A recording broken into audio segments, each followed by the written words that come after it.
For Sara Duterte Carpio, number of CTRs 313, number of STR 17, total amount involved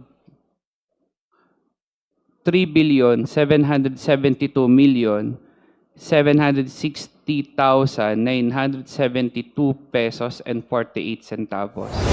Madam Chair, wala po yan sa salin ah. Honorable Shua, do you want to be recognized? Sinasabi ko lang po, di wow. Now we recognize the Honorable Terry Ridon. Madam Chair, thank you. Maraming salamat po. Magandang araw po sa Anti-Money Laundering Council. Meron po kayong mga dala pong mga dokumento, hindi po ba? So may Tama. cover letter at meron po tayong mga reports, no? Apo. Relating to the accounts of transactions of Vice President Sara Duterte and Attorney Mans Carpio. Can we refer to the cover letter first? And we'd like you to read it in full for the benefit of everyone. Right, the Executive Director Buenaventura is directed to read the letter. That is in relation to the submission of the documents.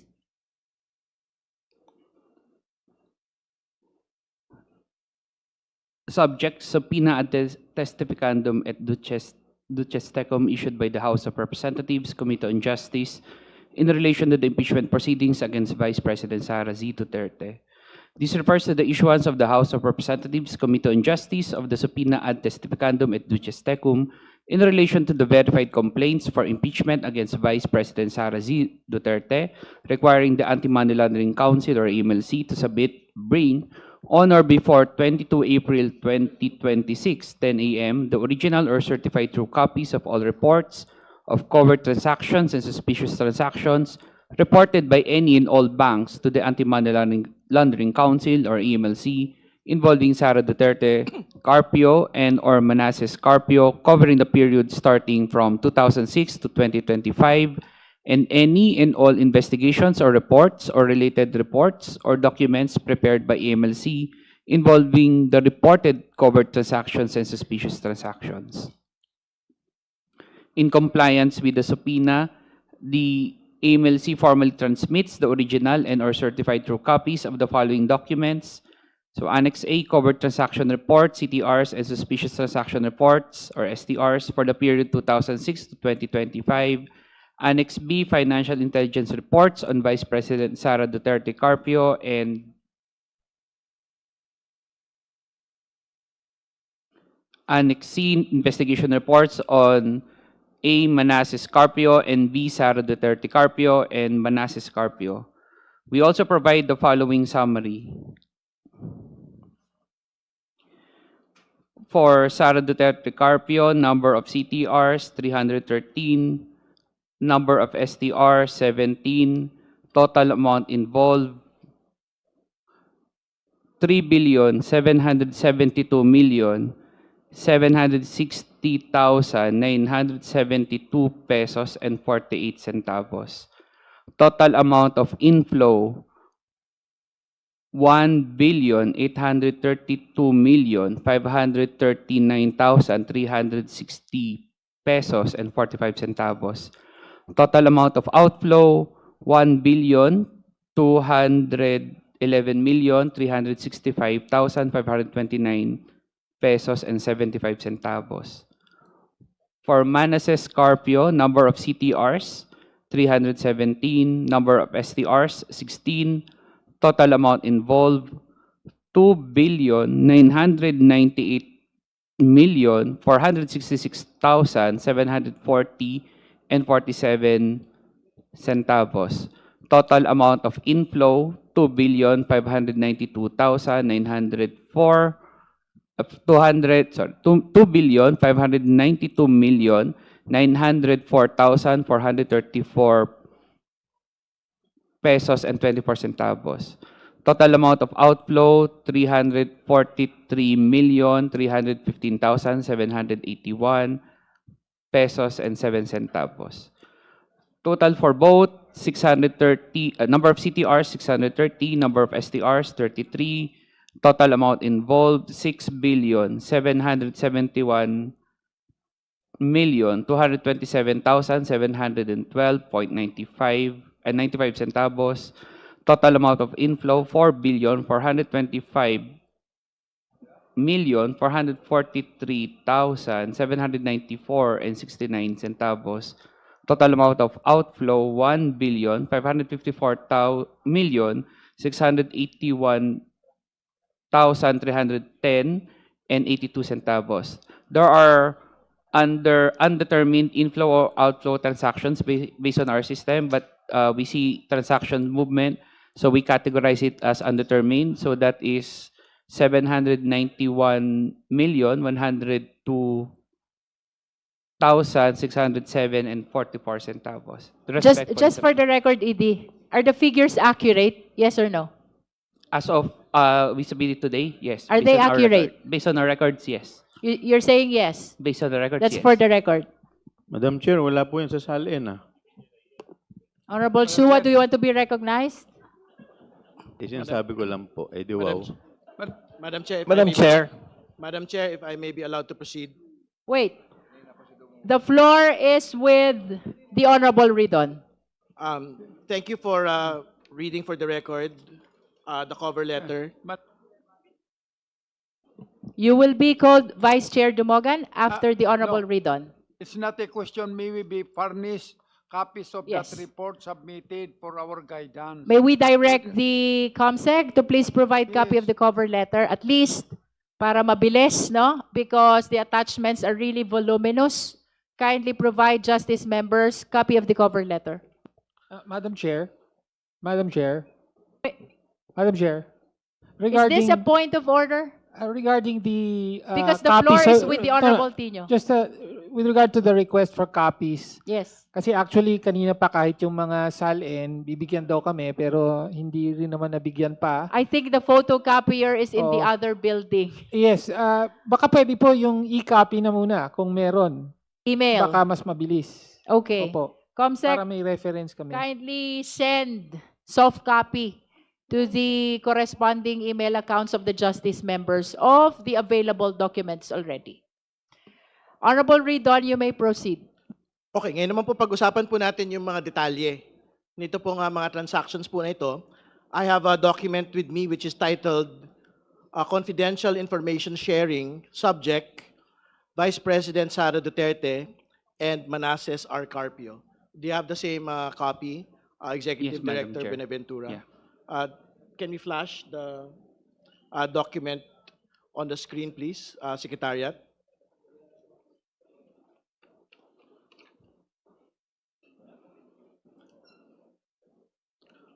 So we would want to direct the Executive Director not to read the entirety of it because it is a bit voluminous, but we would want him to read particular portions of it. I refer you to page 2 of the document, Summary of Transactions. Can you read from that point until Can number we flash the document referred to by the Honorable Ridon? COMSEC, please be directed as well to provide a copy of the summary of transactions to the Justice members. Can we suspend so that we can flash the document for the benefit of everyone, Madam Chair?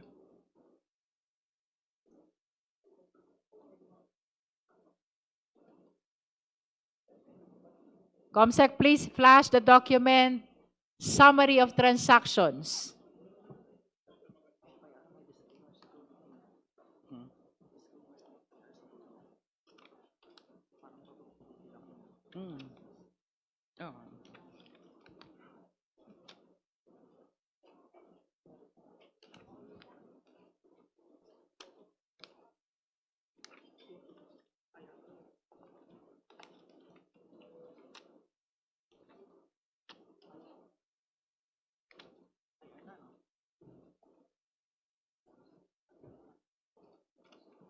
Ano to? Parang initial.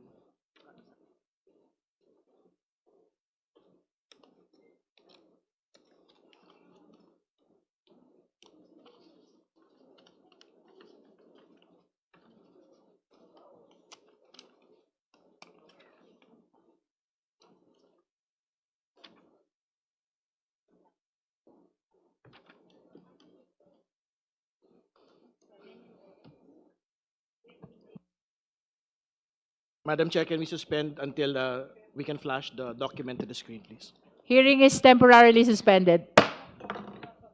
Wala ba kayo? While we are waiting for the document subject matter of the clarificatory questions of the Honorable Ridon, with the indulgence of the Honorable Ridon, we recognize first the Honorable DS Janet Garin. Thank you very much, Madam Chair. Maraming salamat rin po, Congressman Terry Ridon, for the quick interjection. While we are waiting for the documents, Madam Chair, may I propound some clarificatory questions to the AMLC representative. Kanina po nasabi niya, covered transaction reports and suspicious transaction reports. Pag sinabi po pang covered, nasabi niyong may basihan. Tama po ba o mali? Tama po. Ito po yung lahat ng transaction kapag nireport ng bangko, kailangan lagpas 500,000 pesos. At pag sinabing covered, Madam Chair, ang ibig po ba sabihin nun ay tiningnan nyo pero merong basihan or justifiable na legal ang transaksyon na ito? Tama po ba o hindi? Covered transaction reports. Sa report lang po ng bangko sa amin, hindi pa po namin madedetermine at that point. Okay. When we say suspicious transaction reports, ano po ba, Madam Chair, ang pagkakaiba ng covered transaction reports vis-a-vis suspicious transaction reports? So, unang-una po, yung suspicious transaction reports, wala po siyang halaga. It can be below 500,000, maaari pong 10,000, 20, 30, 50. Maaari din pong sobrang laki, lumagpas din ng 500,000. Pero ang pinagkaiba po niya sa suspicious transaction, ang tinitingnan po natin or ng covered person or ng bangko na nagre-report, meron bang mga kahinahinala na mga transaction or galaw doon sa kanyang galaw nung kliyente niya. So kasama na po dito yung mga nabanggit ko kanina na enumeration na nabanggit po kanina nung nagtanong po.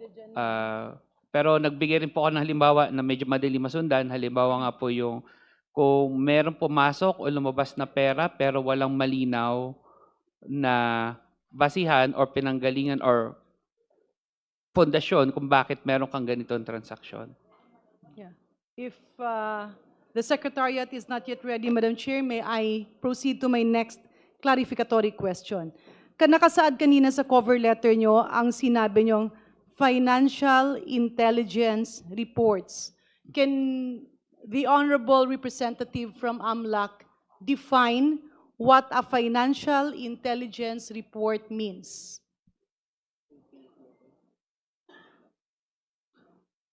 Ang financial intelligence report po ay isang report na ginagawa ng aming mga analyst na kinukuha nila ang mga transactions na na-report sa amin, tinitignan, ina-analyze, meron bang patterns, meron bang galaw na kakaiba, o normal lang ba ito? So, meron po silang mga points of analysis. So, they will prepare this financial investigation report based solely on the reports provided and reported to us by the covered persons like banks. And these are included in the documents that you have submitted, sir? Tama Madam Chair. po. Meron po kaming naisabit po. So, Madam Chair, maybe the Secretariat is already ready? May we know if the Secretariat is ready to flash the summary of transactions? Comsec?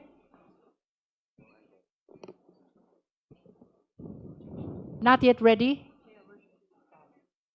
Would you like to proceed, Honorable DS Garin? They're Let still me scanning. proceed. Kasi nga, hinihintay nga natin yung mga kopya. Kapag sinabing financial intelligence reports, makikita ba natin dito o nakasaad ba dito yung bakit pinagdududahan ng AMLAC yung transaction na ito? Meron na pong konting analysis po yon. So, maaari pong may... Yeah, Madam Chair, let me repeat my question. Yung tanong ko po, nakasaad po ba doon sa financial intelligence report kung Apo. bakit pinagdududahan ng AMLAC ang transaksyon na ito? Apo, meron po. Yeah. Although not directly related, Madam Chair, but in the exercise of their function, may I inquire from AMLAC, ano po ba usually ang mga kausa or the causes kapag kayo ay nagdududa? These are transactions related to what, Madam Chair? Unang-una po is kapag itong transaction na to ay may kinalaman sa mga predicate crimes o yung mga krimen na nakasaad sa AMLA. Pwede po ba nating himayin, Madam Chair, ano po ba ang sinasabing predicate crime? Magbigay po tayo ng halimbawa.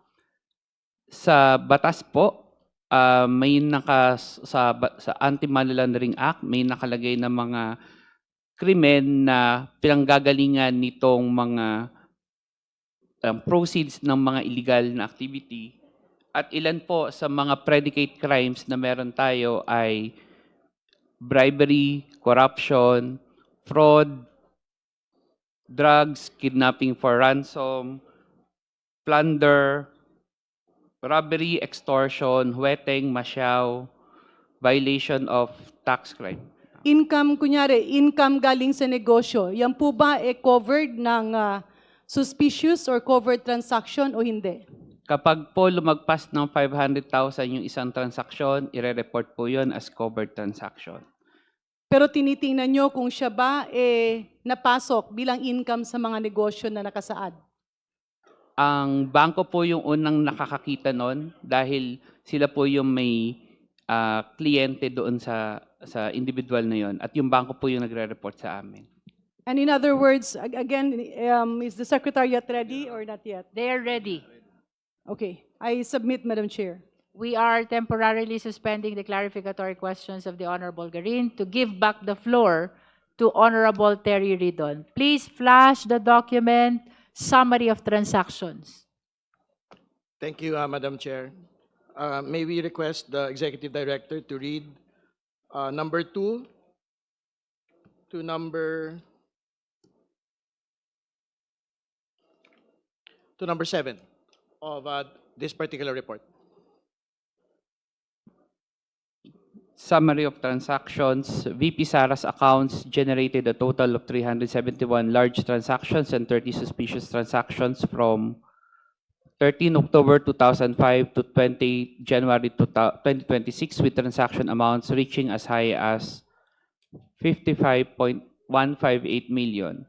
Additionally, transactions involving other parties' accounts wherein VP Sara was identified as the beneficiary and or counterparty comprised 15 large transactions and 1 suspicious transaction from 20 June 2006 to 2 April 2025 with amounts reaching up to 7.44 million. Historical trend of transaction reports, a review of the AMLC database records show a total of 417 transactions amounting to approximately 3.92 billion from 2005 to 2026, reflecting substantial financial activity over a long period. Transaction activity was relatively limited in the earliest years, with only 1 transaction recorded in 2005, 540,000 before increasing significantly starting 2007 when transaction values surged to 208.15 million. Financial movements intensified between 2009 and 2013 with consistently high annual totals exceeding 400 million, including notable peaks in 2009, 704.93 million, 2010, 648.58 million, and 2011, 597.15 million. Activity gradually moderated from 2014 onward, with annual transaction values generated ranging between 40 million and 85 million, except for smaller movements in 2023, 4.78 million, and 2025, 1.06 million. A moderate uptick was again observed in 2024, 13.45 million, before declining in 2025 and early 2026, indicating reduced financial activity in the most recent period.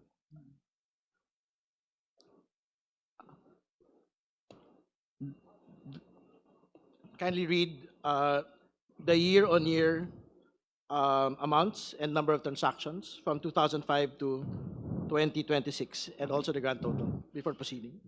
Year 2005, number of transactions 1, amount 540,000. 2006, number of transactions 12, 185,485,299.4 pesos and 42 centavos. 2007, number of transactions 14, 208,154,545 pesos and 99 centavos. Before proceeding, I'd like to state for the record that the net worth of the Vice President, as stated in the SALN for 2007, is only 7.250 million. Please proceed. 2008, number of transactions 7, 46,901,376. 2009, 27 transactions. Before proceeding, I'd like to state for the record that for 2008, the net worth of the Vice President, as stated in her 2008 SALN, was only 18.493 million pesos. Please proceed. 2009. 2009, number of transactions 27, amount 704,928,792 and pesos and 32 centavos. We would like to state for the record that for 2009, the net worth of the Vice President then was 18.281 million, as stated in her 2009 SALN. Please proceed. Both manifestations are noted by the committee. 2010, number of transactions 34, amount 648,582,662.40. Before proceeding, I'd like to state for the record that for 2010, the net worth of the Vice President then was 16.242 million, as stated in her 2010 SALN. Please proceed. Manifestation is noted. For 2011, number of transactions 26, 597,152,536 pesos and 97 centavos. I'd like to state for the record that for 2011, the SALN net worth of the Vice President was 14.271 million, as stated in her 2011 SALN. Manifestation is noted. In Please proceed. 2012, number of transactions 15, the amount 407,875,524 and 23 centavos. Before proceeding, we'd like to state for the record that the net worth of the Vice President for 2011 was 14,271 million, as stated in her 2011 SALN. Please proceed. Manifestation is noted. 2012, number of transactions 15, amount 407,875, 407,875,524 pesos and 23 centavos. For 2013, number of transactions 14, amount 406,864,909 pesos and 28 centavos. 2014, number of transactions 15, amount is 252,427,031 pesos and 76 centavos. 2015, number of transactions 25, amount 85,141,813.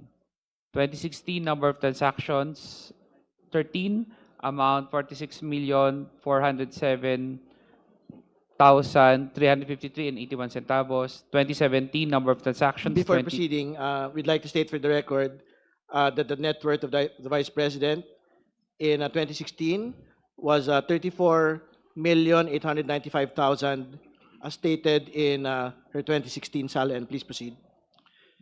In 2017, there are 22 transactions amounting 46,391,903 pesos and 32 centavos. If I may interrupt, this is only up to 2015, the table which is shown on the screen.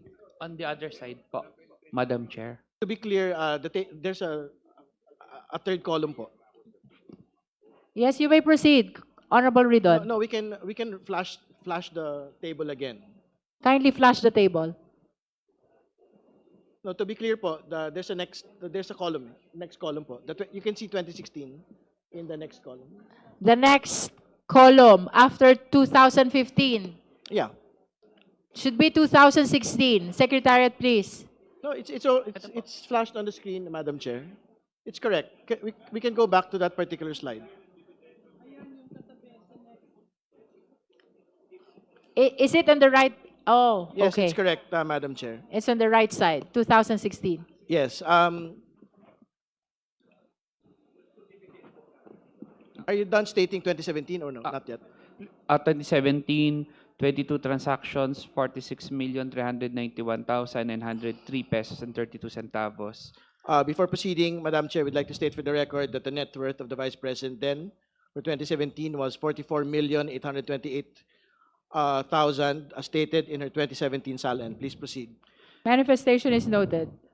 2018, number of transactions, 26, amount 48,717,694 pesos and 84 centavos. Before proceeding, we'd like to state for the record that the net worth of the Vice President then was 49,699,000 as stated in her 2018 SALN. Madam Chair, please proceed. Manifestation is noted.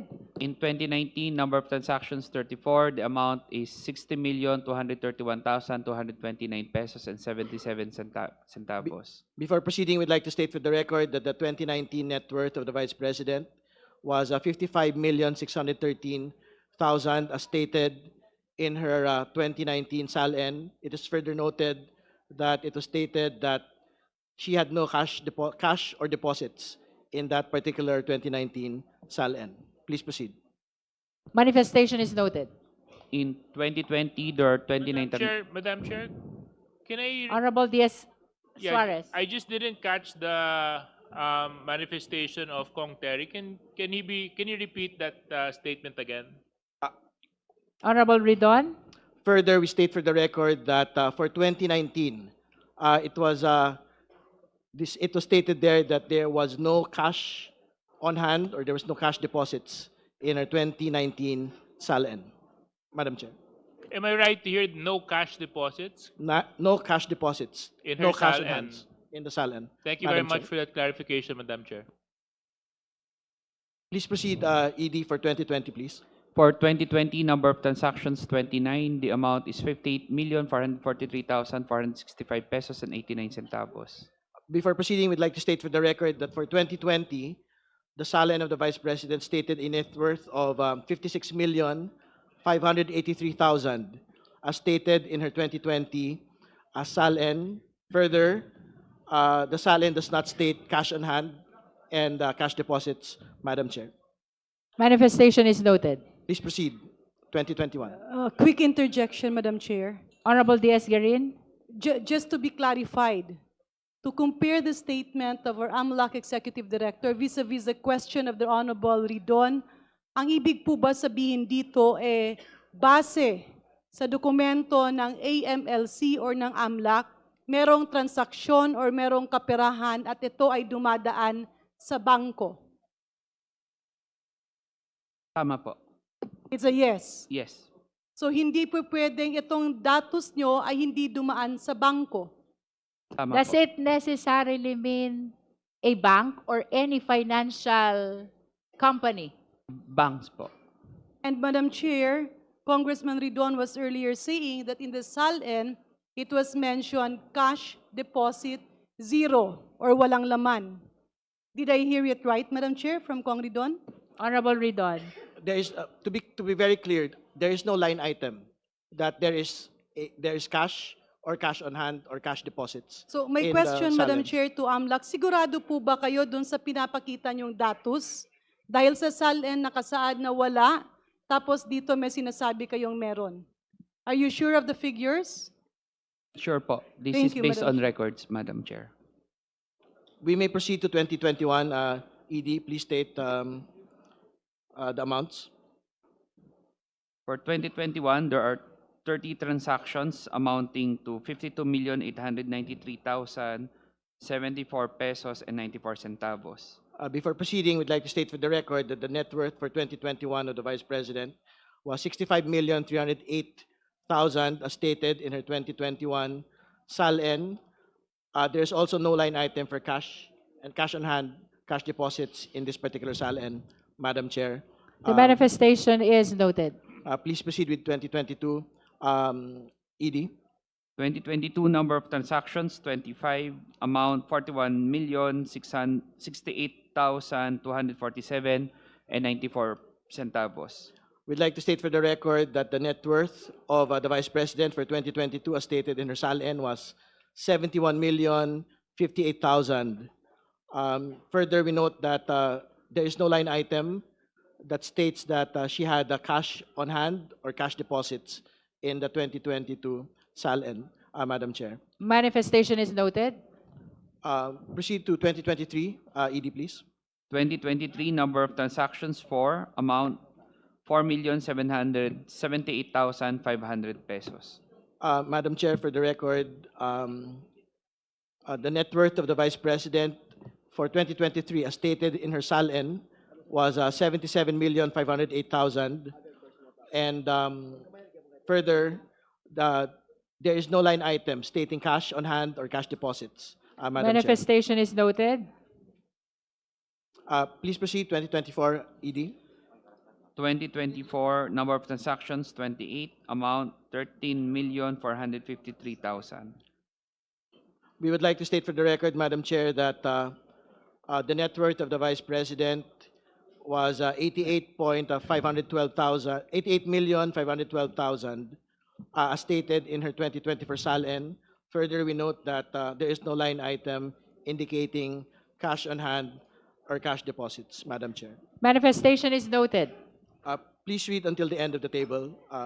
2025, number of transactions 14, amount 1,062,000 pesos. 2026, number of transactions 2, amount 3,454,350 pesos. Grand total, number of transactions 417, amount 3,920,955 pesos. 3,920,955,311.88 centavos. Thank you for reading the table. You may proceed with the next part of the report. Honorable Ridon, I understand that the committee secretariat prepared a matrix in line with your manifestation. Net worth vis-a-vis cash or bank deposit declaration vis-a-vis transaction per report of AMLC. So if the committee secretariat is ready, kindly flash just to conclude the clarificatory questions raised by the Honorable Ridon, including his manifestations.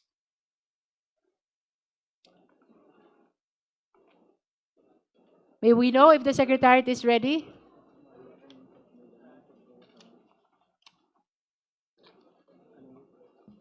Madam Chair. Madam Chair.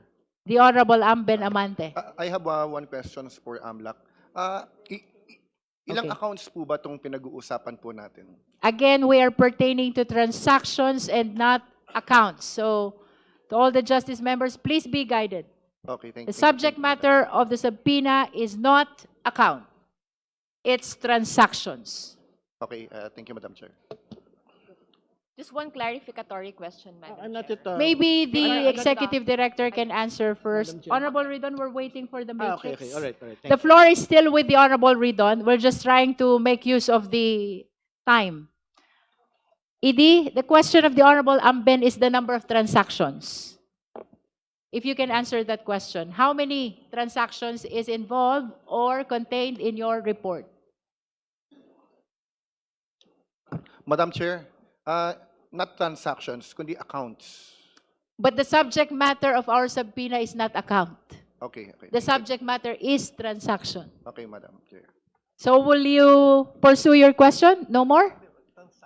No more, Madam Okay, Chair. with the indulgence of the Honorable Ridon, while waiting for the matrix to conclude your manifestations in the report of Executive Director Buenaventura, may I call first the Honorable Sara Ilago. Yes, Madam Chair.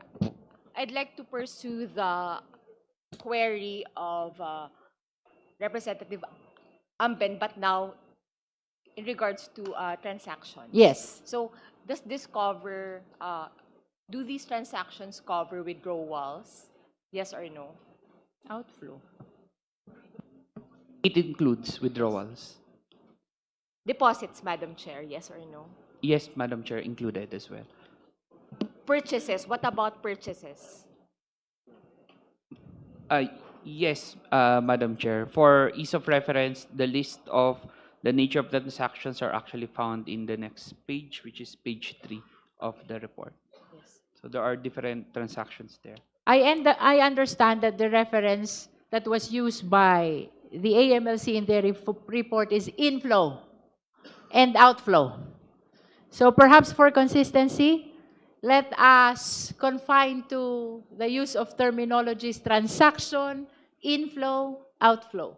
Madam Chair, we don't have the copy of the rest of the report of the Yes. AMLC yet. It is being reproduced. All right. So maybe we can go back to Honorable Ridon. Honorable Ridon, please proceed.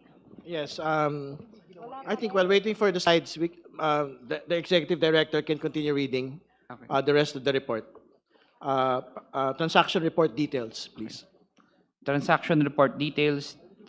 Transaction composition is largely driven by credit memos, 1.41 billion, debit memos, 1.3 billion, and fund transfers, 521 million in 521.86 million, followed by time deposit pre-terminations, 218.74 million, and miscellaneous transactions, 209.29 million. Other notable transactions include time deposit placements, 109.15 million, and time deposit payments, 109.15 million, as well as withdrawals, 62.79 million, and check deposits, 48.33 million. Madam Chair, just a manifestation. May proceed. Madam Chair. Madam Chair, it's hard to dissociate transactions from bank accounts. Kasi ang binabanggit po ng AMLC are deposits, actual withdrawals, actual payments which pertain to bank transactions. So it's very hard to separate bank transactions from bank accounts. That's my manifestation, Madam Chair. Your manifestation is noted. Madam Chair, just a clarification. Honorable Ridon, are you...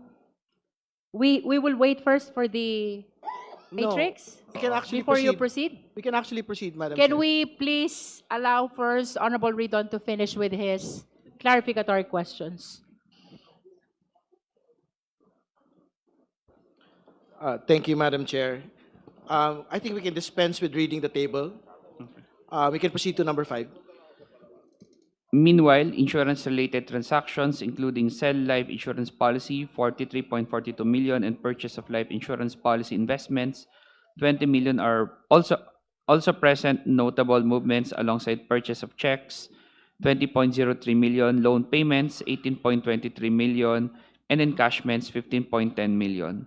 Smaller value transactions include loan pre-terminations, check clearing, loan availments, cash deposits, collections, bills payments, credit card payments, bond purchases, salaries, pension credits, inward remittances, and credit card purchases. Before proceeding with number 6, can you clarify po yung difference ng inflow transactions, because this is the subject of the next paragraph, versus the total transactions, which you had previously read for the record? What is the distinction between inflow transactions and the total amount of transactions? Honorable Ridon, if I may interrupt, the table is ready to be flashed. Would Sige you- po. Okay. Secretariat, please flash the matrix. That is in accordance with the manifestation of the Honorable Ridon. Cash or bank deposit as declared in the SALN vis-a-vis transaction in the AMLC report vis-a-vis the total net worth likewise in the SALN.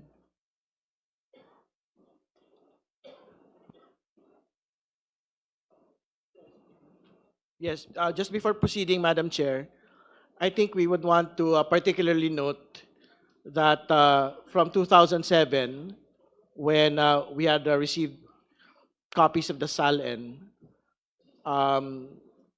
the net worth of the Vice President was just 7,250,000. But there were transactions that had gone through her accounts amounting to 208 million pesos. I think the same is clear in the other years, no? We'd like to highlight, for example, 2009. She had a SALN of 18.8 million, but 704 million had gone through her accounts. We'd like to state for the record as well, 2010, net worth of 16.2 million, but the transactions going into her accounts was 648 million. For 2011, 14.2 million, but transactions going into her accounts were 597 million. For 2012, net worth is 22.1 million, but going into her accounts in 2012 was 407 million. I think the same is true in other years, Madam Chair. It is just a bit smaller, but it speaks to the clear disparity from what had been stated in the year-on-year SALN's net worth of the Vice President, Madam Chair, just for the record and before proceeding. Madam Chair. Confirm from the AMLC. With regards to your reported transactions, does it mean cash transactions? It's Not- just a yes or a no? No, not only cash transactions. Not necessarily cash. Honorable Ridon, are you finished with your... No, we will deal with the rest Let's of the allow report. him to finish first, and then I will call you Honorable We will deal Suntay. with the rest of the report, Madam Chair, because this is just about VP Sara. There are two personalities in the report, including Attorney Carpio. Please proceed with inflow transactions. Number 6. Inflow transactions, a review of the identified inflow transactions shows a total inflows of approximately 1.51 billion with identified inflow activity identified only during the period 2006 to 2022. These inflows largely dominated by credit memo transactions amounting to 1.41 billion, which account for majority of the recorded inflows. Other notable sources of inflows include check deposits totaling 48.33 million, deposit transactions amounting to 45.73 million, and cash deposits of 4.95 million, while fund transfers 6 million, inward remittances 0.99 million, and salaries pension credits 1.05 million represent relatively minor portions of the total inflow.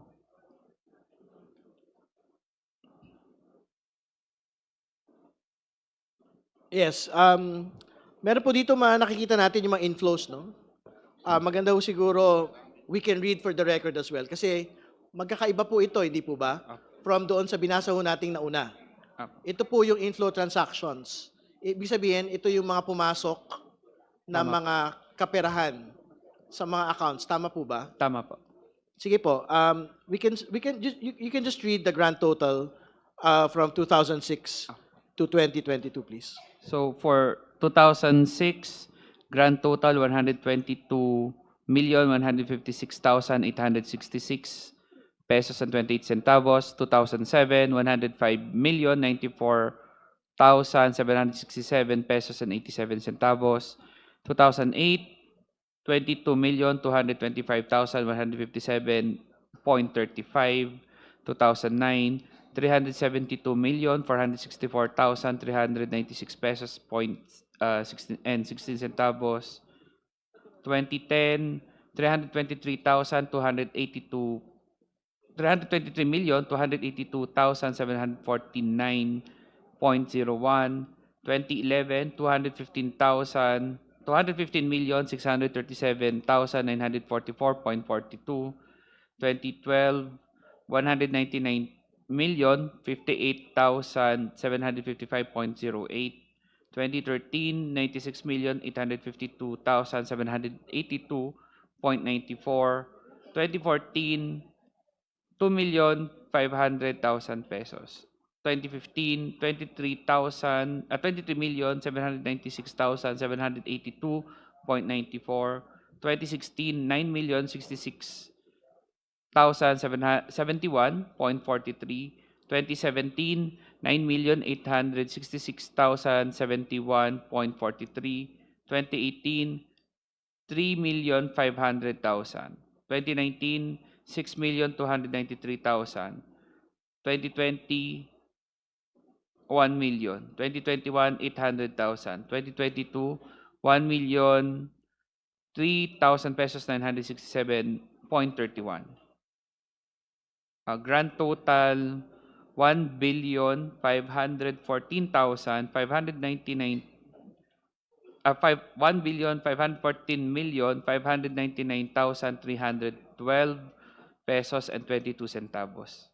Siguro po para malinaw, Executive Director Benaventura, ibig sabihin ho ba from 2006 to 2022, ito po yung pumasok na kaperahan sa account ni Vice President Sara, 1.5 billion over the course of these years. Tama po ba? Tama po. Ngayon naman po, puntahan ho natin yung investment-related activities. Bago tayo mag-proceed, labas pa ho ba ito doon sa total transactions o kasama na po ito? Kasama na po. Kasama. So inclusive, no? Apo, inclusive po. Siguro po, can we read for the record yung paragraph 12, investment-related activities? Madam Chair, with the kind interjection of Honorable Ridon, just a very quick clarification. With the indulgence of the Honorable Ridon, okay lang ba?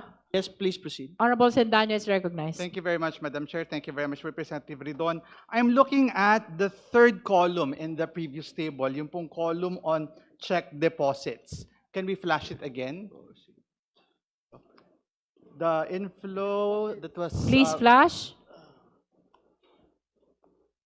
Ayan po yung third column. Pwede po bang pakilagay dun sa mga taon ng 2019 to 2022? Ayan.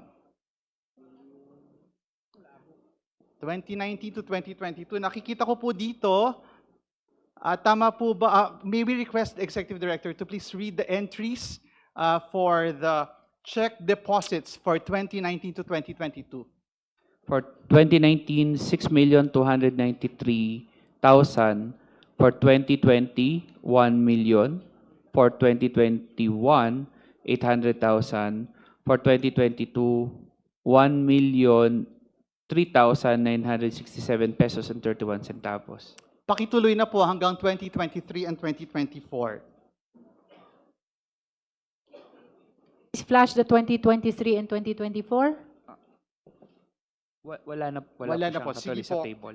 Dito lamang po sa Madam Chair, a very quick observation. From 2019 to 2022, meron po mga cash deposit na na-flag sa account ni VP Sara Duterte. At ito rin po yung panahon na batay sa kanyang SALN ay walang nakalagay na entry sa cash on hand tsaka cash in bank. I just want to put that on record, Madam Chair. We note the manifestation of the Honorable Sendanya. Sige po, we can proceed to investment-related activities. Can we read number 12, please? An analysis of investment-related transactions from 2010 to 2025 shows total investment inflows of approximately 327.89 million, significantly exceeding investment outflows of 111.15 million. Investment inflows were particularly substantial in the earlier years, with 106.64 million recorded in 2010 and 106.68 million in 2011, followed by smaller inflows in 2012, 2.43 million, and 2013, 2.99 million. A renewed period of investment activity emerged from 2018 to 2022, during which both inflows and outflows were recorded annually at nearly equivalent amounts, ranging from 18.15 million to 24.12 million. Notably, 2023 onwards recorded no investment movements, indicating a cessation of investment activity in the most year. Sige po. Pasukin na po natin yung total na lang nito pong investment-related activities. Ano yung inflow nito? Can you read it for the record, please? Yung grand total, Madam Chair. Yes po. na Perhaps we investment. need to flash again the table in the cover letter. Hindi, If Honorable Ridon is asking for the no, total. this po muna. Yung For this investment- item, okay. Yung inflow po ng Okay. investment-related activities. For grand total of inflow, 327,888,459 pesos and 67 centavos. Sige po, before proceeding to the accounts of transactions of Attorney Carpio, All right. very relevant po, Madam Chair, na banggitin po natin, no? Is this for whose This is just transaction for, is this? Vice President Sara. Vice This is for President. the respondent vice president. Yes, Madam. Tama po. And now you're proceeding to the transaction of the husband. Madam Chair. Yeah, but we just wanted to summarize po for Please proceed. Vice President Sara. So to be clear, ED, ito pong total transaction amounts, no? Grand total ay 3,920 million. Tama po ba? Total transactions, Vice President Sara Duterte. Based on record, 3,920,555,311.88 based on record po. Tama po. Ang susunod po yung inflows, can you state it again for the record?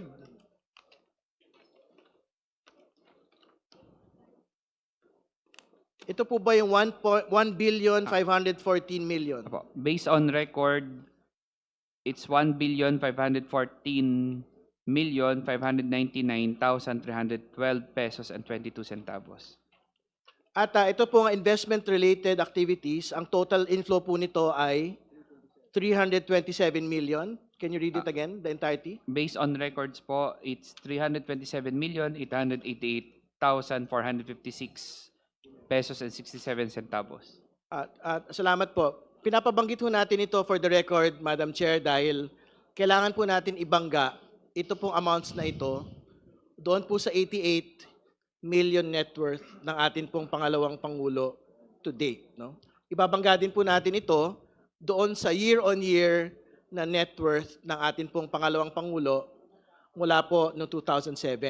At makikita po natin dito na kahit mag-usap po tayo sa total transactions, mag-usap po tayo sa total inflows, kahit mag-usap po tayo doon sa total investment activities ng atin pong pangalawang Pangulo on her transactions, hindi ho magbabangga doon po sa kabuuan ng kanya pong net worth at 88 million at doon po sa mas maliit pa nga na mga net worth in previous reporting. So we can proceed, Madam Chair, to the Madam Chair. transactions of Attorney Carpio. Madam Chair, before we proceed.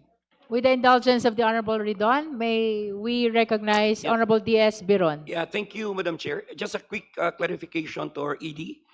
Nakita natin that the bulk of the inflows came from credit memo. Is that correct to say, ED, that this credit memo amounting to 1.4 billion came from an existing account directly deposited to the account of VP Sara? That we cannot confirm at the moment. We have to verify that specific transactions. And if the verification proves that it came from an existing account, deposited directly to the account, would you be able to tell us or reveal to us kung isang account ito, dalawang account, or it came from a common account? Is that possible? We can check, Mr. Chair, Madam Alright. Chair. Okay, thank you, Madam Chair. Thank you, Honorable D.S. Biron. Madam Chair, point of The Honorable clarification. D.S. J.J. Suarez. Yeah. Ma'am, para lang po maunawaan ko po yung proseso ng pagre-report. Ito pong mga tinatalakay na covered or suspicious transactions, ito po ay inire-report sa inyo ng bangko o AMLAC ang nagpa-flag nito? Paano po ba ang sistema? Bangko po ang nagre-report dito sa email. So, therefore, the bank determines kung ano yung mga considered na flag, suspicious, tapos nire-report sa inyo. Tama po. Okay. Kasi lawyers. Mahalaga po kasi malaman yon, Madam Chair, kasi upang maunawaan natin na yung bangko mismo ang nagpapadala ng na-report nito sa AMLAC. And it's not AMLAC looking into the specific accounts of these individuals. Am I right to state that, Madam Chair? Tama po yan. Okay.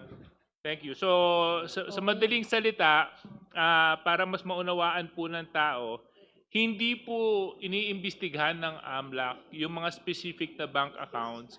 Yung mismong report, ang pinanggagalingan po nito ay yung bangko mismo. Sila ang nagre-report sa AMLAC. At ang nakakapagtaka po, Madam Chair, para yatang hindi nagtutugma yung kwento sa kwenta. Dahil sa SALN kanina na binabanggit po ng ating kasamahan na si Congressman Terry Redon, may mga sinabi na may cash on hand, kaso lang base sa pasok at labas ng pera, mas malaki po yung nai-report ng AMLAC at ng mga bangko sa AMLAC kaysa sa dun sa lumalabas sa SALN. So, pwede ko rin po bang masabi, Madam Chair, na maaari AMLAC na hindi pa kumpleto ang report kasi ang sabi niyo po, bangko lang po nagre-report sa inyo.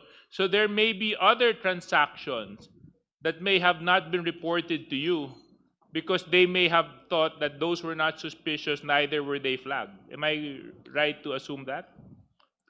Tama po, because ang nire-report lang po ng bangko sa AMLA, AMLC ay halimbawa yung mahigit 500,000 or kung suspicious. Kung hindi po mahigit sa 500,000 yan, hindi po i-report sa AMLAC. So maari po or maari ring wala na meron transaction na mas mababa pa sa 500,000 na hindi na po na i-report sa amin. Di maaari din pong sabihin na pwede pang lumobo tong numero na to kung mas lalong bubusisiin at titingnan dahil maaring hindi na flag ng banking institution yung specific na transaction dahil sa pananaw nila hindi ito suspicious o covered ng kanilang criteria. Tama po ba yun, AMLAC?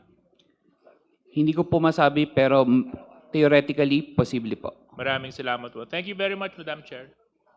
Honorable Redon? Madam Chair, just to expedite the reporting on Attorney Carpio, can we just state for the record, going to page 7 of this report, can we just state for the record the grand total of the transactions from 2007 to 2026? Is that part of the content of the report? Yes. The total It is transaction? page Yes, 7. Madam Chair, yes.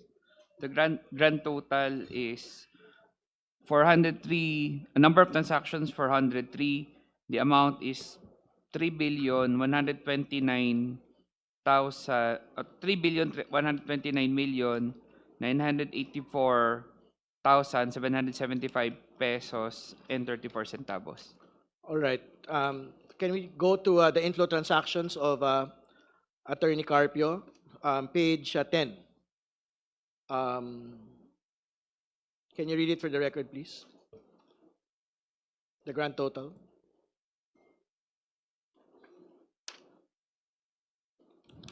Grand total for inflow transactions, 201,911,860.37. Okay, maraming salamat. Ito po ba ay mga accounts na at transactions na hiwalay po doon sa mga transactions po ni Vice President Sara? Ibig sabihin, baka naman kasi meron silang joint accounts, no? So hindi ba ito nakakomingle doon po sa mga nauna na po ninyong mga binanggit na reports, no, on the Vice President? Meron pong ilan na joint pero maliit, konting-konti lang po. Okay, so ibig sabihin, malaking bahagi nito pong 3.1 billion total transactions, 201 million inflow transactions ay mga accounts po mismo ni Attorney Carpio. Tama po ba? Maaari po, yes. All Based right. on At- records lang po. And for the record, Madam Chair, binabanggit nga ho ng atin pong AMLC na magkahiwalay pa ho ito. At pagka pinagsama-sama po natin, particularly po yung inflow transactions na lang po, nung pong ating pangalawang Pangulo at ng atin pong, at ng kanya pong may bahay, malayo pa rin ho doon sa 2024 net worth ng ating pong pangalawang Pangulo at malayong malayo doon po sa pinagsimulan po niyang net worth for 2027. Yun lamang po. Maraming salamat, Madam Chair.